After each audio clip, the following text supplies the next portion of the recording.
Hello and welcome. As you can see that today we're going to discuss some questions from set BBA for exam set BBA exam, and I've gotten some previous year questions, some different questions that suit the exam. All right.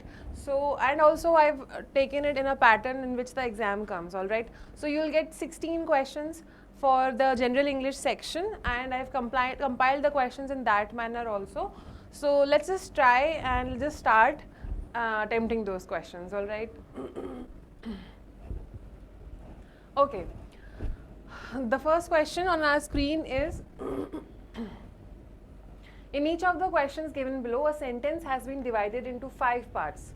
Rearrange the parts of the sentence to make a grammatically correct and contextually meaningful statement. Right? So you have to rearrange these parts. And if I see all the sentences, I think adolescent psychiatrist, more than D, obviously I would start with D, more than half of child and I'll start with D, more than half of child and adolescent psychiatrist in England are seeing patients distressed about the state of the environment. Yes, so it goes like D, E, A, B and C. D, E, A, B, C. So my answer would be option number C. Right. Okay. Now let's do the same in question number 2. I can go with the climate crisis this year, but it is not making any sense. The environmental voter project. Yes. Let's go with C first again. Then targeted 1.8 million people who were worried about the climate this year. Okay, so it should go like C, B, D, A and finally E. That should be our answer. C, B, D, A, E. See, in these kind of questions, you just have to find the beginning. Okay, once you have found the beginning, I think it's very easy to make connections further. And yes, you can take help from the options, but sometimes they tend to make trickier options. So it's better that we do not rely on options but actually form a sentence, right? So the biggest hint is your intro, or the beginning of the sentence is your biggest hint. Okay, we have third question on the following questions. Out of the 4 alternates, select the word similar to the meaning of word given. So I have to find the similar meaning, that is the synonym.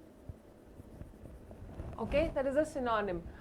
The word is fallacy. Now fallacy means something that is not true. Something cannot be true, something is a false belief. That is fallacy. So if I have to see all 4 words, I know that comical is something that is made to make you laugh. So comical will not work. Similarly, criticizing, it's just highlighting the flaws of something. So obviously criticizing is not same as fallacy. Delusion, do not get confused with delusion. Delusion is something that is false, but that is something that is very personal. Okay, like something that is delusional, I believe in, might be delusional for somebody else. Right, but fallacy is the same for everyone. Fallacy is false for everyone. So delusion is very personal.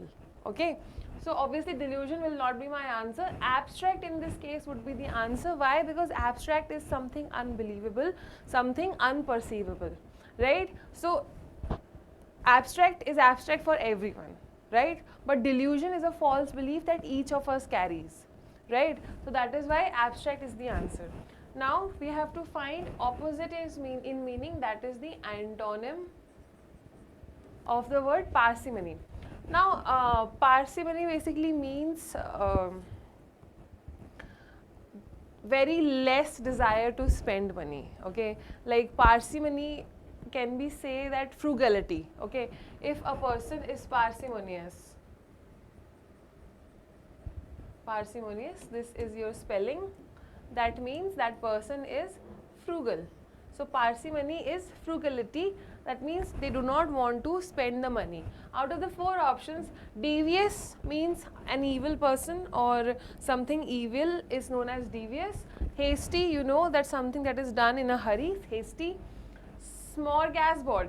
This is basically, I looked it up, this is a Swedish recipe, I would say, or Swedish dinner in which they serve a lot of different dishes. So definitely not this. Generosity would be my answer here, because generosity basically means that a person is very generous, they can spend money or make other efforts without thinking much about them. So the answer would be generosity in this case. Okay, then comes the passage, the questions from 5 to 7. That means we have 3 questions for this passage. Let's read the passage and answer the questions. Inflation may be defined as an unanticipated, rapid and substantial increase in prices above the normal level of goods and services in an uncontrolled economy. Okay, in the first line itself, it defined the inflation. The spectre of inflation has been haunting India since the outbreak of the Second World War. Spectre here basically means a ghost or a phantom. Okay, so spectre is basically a phantom. But never has the pinch been felt so severely or so pervasively as during the last 5 years. Okay, so it's saying that yes, we have been bothered by inflation since the Second World War, but since last 5 years we have experienced something that we never experienced before. But the fundamental question facing the country today is how to check the galloping inflation to save the economy from further erosion. The rapid rate of inflation and its cumulative impact on the growth and distributive pattern of the economy witnessed during the last 2 years is indeed a matter of grave concern. Rapid rate of inflation, cumulative impact on growth, last 2 years indeed a matter of grave concern. You see, I am highlighting the important bits of the passage. The index number of wholesale prices index increased by about 13% in 1972 to 73 over the previous year, and by 30% in 1973 to 74 compared to 1972 to 73, or by over 45% during the 2-year period. This is the crux of what they were explaining before. Thank you very much, otherwise we would have had to interpret it. Therefore, if Garibi Hatao has to be meaningful, we must fight inflation with all our might. Okay. The anti-inflationary methods obviously require the study of the causes of inflation. The Indo-Pakistan War of 1971, the exodus and repatriation of 9 million Bangladesh refugees. See, there was, of course, all of us have heard of this. There was an Indo-Pakistan War in 1971 in which the country of Bangladesh was formed, right? So they are saying that exodus and repatriation, these 2 words. Exodus basically means when a lot of people, like a huge mass or number of people leaves a certain place, like exits a certain place, leaves their hometown, and that is exactly what happened in Bangladesh. Why people were leaving? Because they were constantly on war, right? The country was not running properly, so the people were leaving. And then it is repatriation. Now patriation is that you are living in your father country or mother country. Patri word is the root word for father, has come from Latin, and patriation or patriotic, must have heard all of these words. So that means you are still living here, okay?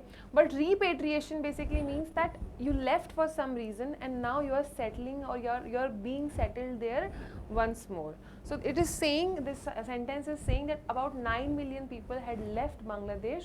9 million is what? 9 million is 90 lakhs. So 9 million people had left Bangladesh, and finally they were resettled in the country. Okay, of 9 million Bangladesh refugees, followed by an unprecedented drought and floods in large number of states involved. Okay, these people have come to India. Of course, like the borders are joined, so if something wrong happens in the neighbor country, people of course try to run away to a different country. And because of this, what happened? So many refugees have come, so obviously there would be short in supply, increase in demand, short in supply, so prices will increase. And then what happened? Unprecedented, unexpected drought and floods. Drought is सूखा पड़ जाना, very much lack of water, and then there's also floods. Some rivers are flooding, some rivers are drying up. So both of these things are happening in a large number of states. Involved public expenditure to the tune of several crores of rupees.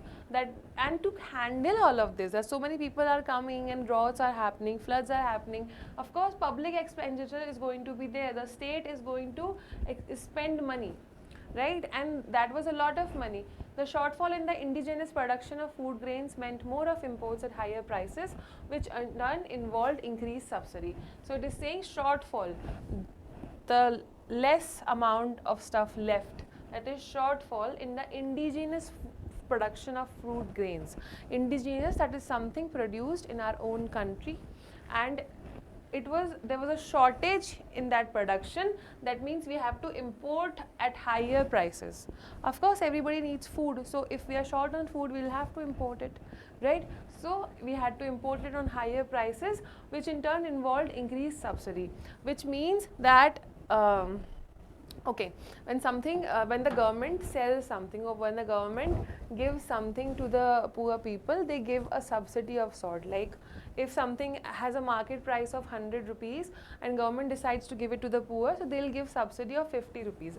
For example, so as a poor person, everybody else is buying 100 rupees per kg, but they are buying 50 rupees per kg because that's all that they can afford. But now the government has imported at higher prices. Suppose the price is 200, but the government has to give the subsidy because people cannot spend more than 50.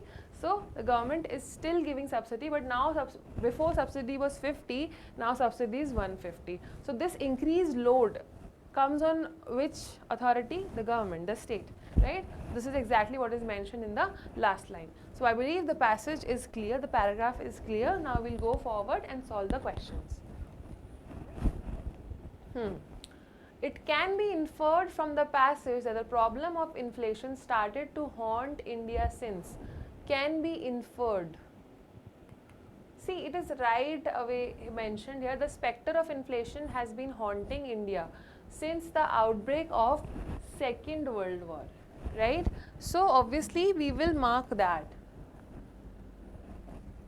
Outbreak of Second World War, B option is the correct option. The primary purpose of the passage is to, what is the primary purpose of the passage? Present how bad the effects of inflation are in Indian economy, give awareness about the various causes of inflation. See, present how bad the effects of inflation are Indian economy. It might seem like the right answer here, but it says effects of inflation. We are not talking about effects of inflation. We are talking about how exactly inflation is caused and what are the factors that contribute to increasing it or sustaining it. So we are not talking about effects but causes of inflation. So I will not take this option. Similarly, in option number D, it says prove that wars cause inflation. Nowhere, it is not trying to prove that wars cause inflation, because the paragraph also talks about some natural calamities such as the droughts and floods, right? So obviously it is not just the wars that cause inflation, and that is exactly what the passage is trying to say. So I will eliminate this option as well. We are left with B and C. Give awareness about the various causes of inflation. Okay, it is talking about various causes of inflation, but let's check option number C as well. Study about the various causes of inflation to arrive at the anti-inflationary measures. Study about the various causes of inflation? Yes, fine, we are studying. But did we actually talk about anti-inflationary measures anywhere? No, we did not discuss any kind of anti-inflationary measures.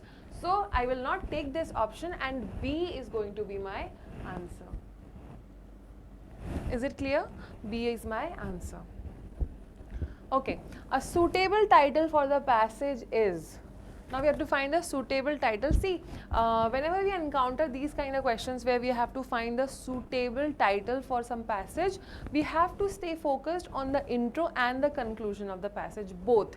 A lot of students just read the intro and just make a guess for the title of the passage, but no, you have to also keep in mind the Conclusion, the end of the passage. Let's see. Inflation in India. How bad is the inflation in India? How to reduce inflation in India? Inflation, its effects and causes in Indian economy. Okay. See, how bad is the inflation in India? This as well as D option. Inflation, its effects. It does continue. It does have causes here. But I'm not sure if it's talking about effects. Let's go and check the passage once.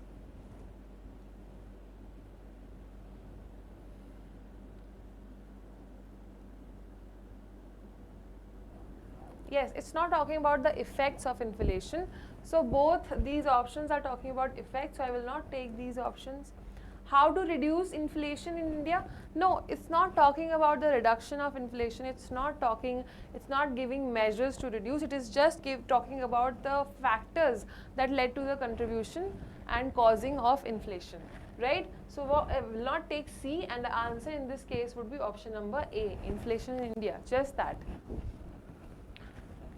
And this title is also suitable because this title is also suitable because the passage started from the historical aspect. Okay, first it defined inflation, then it talked about the inflation being in existence since World War II, then it talked about how we were struggling during the Indo-Pakistan War of 1971. So inflation in India seems like the appropriate title. All right, let's go ahead and let's see question number 8 now. Out of the 4 alternatives, choose the one which can be substituted for the given words or sentences. Okay, you have to choose one word for this sentence now. One who performs scientific analysis of elections. Okay, scientific analysis of elections. See, returning officer is a person like, have you heard of the IAS officers or district magistrates? So they act as returning officers. So whenever election happens in a district, so there are different election booths, isn't it? So they are all collected and placed at one particular position, one particular place, and from there the district magistrate is responsible. The returning officer is responsible for returning those polls to the election commission, where they can be counted responsibly and a proper number is given. Okay, so returning officer is basically who supervises the collection of polling machines, EVMs, and return of the votes, right? That is your returning officer. So obviously no scientific analysis involved. Then arbitrator is related to court. Okay, there are different types of judges for different types of cases. Similarly, there is arbitrator who is responsible for the those cases which require a lot of compromise or conversation or understanding and all. So that is arbitrator, right? So obviously arbitrator is not related to that. Ombudsman, the word ombudsman basically means some I would say somebody who keeps a check on something. Okay, so ombudsman is essentially a person who keeps a check, who keeps everyone in line. And ombudsman, you must have heard with a lot of with insurance ombudsman, right? If you have any issues, you can go to that ombudsman and they can check if you have actually been scammed or not. So ombudsman is not the right answer. Cephalologist is the answer for one who performs scientific analysis of elections. This word has come from the Greek word cephos. This cephos basically meant pebbles, and in the Greek Empire or the Roman Empire, there whenever elections took place, they used to use pebbles or small stones to cast their vote in the favor of their favorite candidate. So the person who used to count those votes and see who's going to win, that person, I think somewhere this word must have been must have evolved. Of course, they did not have evolved elections like we do. They did not have any returning officer or ombudsman. So obviously they will not call them those words, but cephos, the pebbles that were being used, from that the word cephalologist has come, and cephalologist is the answer for this question. All right, okay, let's go ahead, let's try more questions. Out of the four alternatives, choose the one which can be substituted for the given words, sentences. Words or sentences. A collection of information about a particular subject. Okay, there are two aspects that you have to take care of in this question. A collection of information, understood, about a particular subject. Not many subjects, not different subjects, not different fields, but a particular subject. Now, anthology is basically collection of stories. Okay, anthology is collection of stories. They are fictional stories. That's why it's known as anthology. Bibliophile, bibli is basically used for the word books, Latin for books, and phile is root which means love. Okay, phile is like sort of lover. Okay, so book lovers are basically bibliophiles. Then we have encyclopedia. See, there's compendium and there's encyclopedia. Both of these are collection of information. Okay, compendium as well as encyclopedia, both are collection of information. It is just encyclopedia has information on many topics, but compendium has information on a particular subject. So the answer would be option B. I hope it is clear and easy to understand. Okay, moving ahead to the next question now.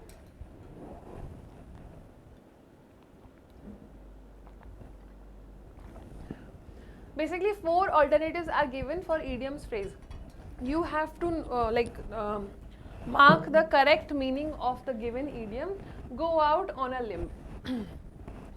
See, go out on a limb basically means that you are not entirely healthy, but you are still taking a risk and doing the job. Okay, go out on a limb. So, out of these four options, the correct answer would be get into a risky situation. Go out on a limb basically means that you are doing something even if it's risking your limb, literal limb, your hands, both legs, they are known as your limbs. Okay, so you are doing something that's putting that into risk. That means it's a risky business. That's why go out on a limb means getting into a risky situation. Okay, 11th. Okay, one word is correctly spelt. Find the correctly spelt. Out of all these, referred is correctly spelled word. For the other words, let me just quickly give you the spelling. Accommodate. Then for rhythm and cemetery. Cemetery means where dead people are buried.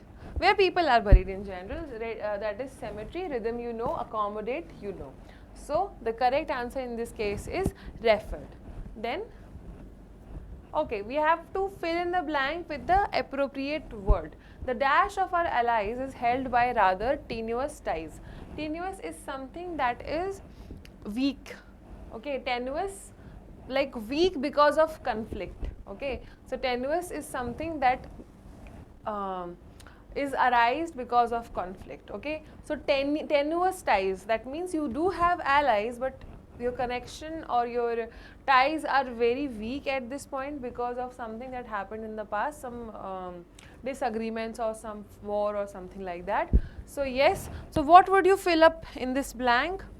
Accuracy, of course not. It's talking about a connection with the allies. So accuracy, home, publicly, nothing like this would work. We would go with allegiance. Allegiance is an abstract noun which basically means the bond or the collaboration you have with your allies. So allies, allegiance. Okay, so the correct answer in this case would be allegiance. Let's go ahead.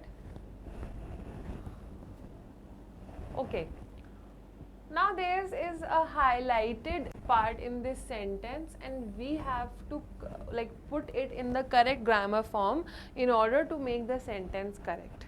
Okay, what is the sentence? Not long after the preceding incident, forgetting the ache of to constant labor out of my bones and to relieve my spirit of irksomeness of a settled routine, I took a holiday. See, here we will follow the parallelism, okay? According to the parallelism, all clauses of a sentence follow the similar grammar structure, or all parts of a list follow a similar grammar structure. Like for example, if there is a sentence, he likes to swim, dancing and painting. See, he likes to swim, dancing and painting. Now, I've made a list of activities that this person likes, but something is off about this sentence. What exactly? Here it is verb plus ing form, that is, and then here also it is dancing, verb plus ing form, right? But he likes to swim. To swim is not verb plus ing form, this is to plus verb first form, right? This is the form of to plus V1 and this is V1 plus ing. So I have to convert all of these in a similar form or same form. Either I change these two or I change this one. Okay, so I would rather go with he likes swimming, dancing and painting, or he likes to swim, dance and paint. Now it's clear? Okay, so now here, for getting the ache of constant labor out of my bones, and so this is a list, the person is making a list what they want to do to relieve my spirit, to relieve. It's not saying for relieving, it's saying to relieve. That means here also we need to put something like to get the ache. Okay, so to get the ache, the correct answer would be option number A. Now you understand how this works, how parallelism works. We have to like match the verb forms. Okay, okay. Now what we have to do has been given in active / passive voice. Okay, basically the sentence is in active voice and we have to change this sentence into passive voice. Fine. He spent all his free time playing cricket with his friends. Okay, here here the subject is he. Okay, subject is he and we are seeing two objects here, free time and then his friends. So first object, primary object is free time. So I would go with, since primary object is free time, in passive voice my object acts as a subject.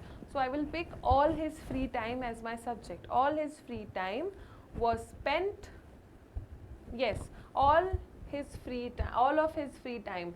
Here is spent will not come. Why? Because this is happening in the past. So is spent does not make any sense. We have to keep it in simple past.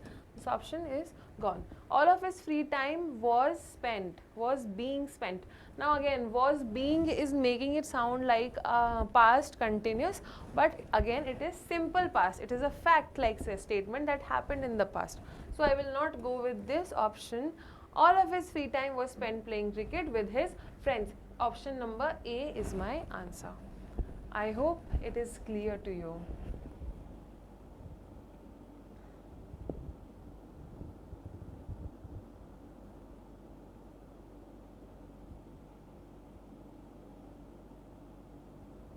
Okay, let's go ahead. Fine, we have two more questions. We have to find the part of the sentence which has an error. 200 meters beyond that playground was seen